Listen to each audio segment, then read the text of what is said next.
يسر قناة السنة سفينة نوح المغربية أن تقدم لكم هذه المادة.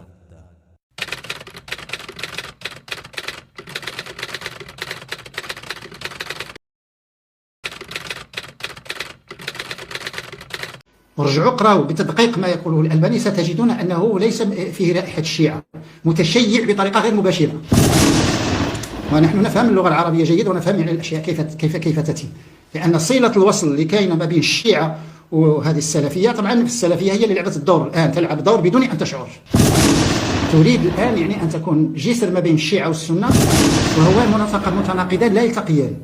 الشيعة والسنة لن يلتقوا، أصلا لن يلتقوا. هنا الإسلام الصحيح والسنة فقط.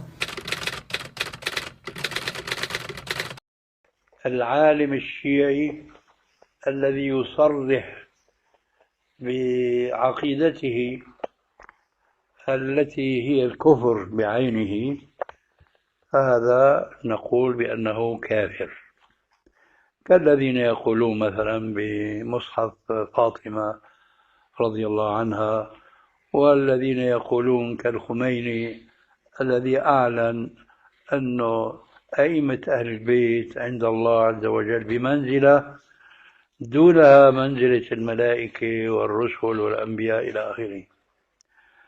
فهؤلاء من صدر منه شيء من هذه الكفريات فهو بلا شك كافر.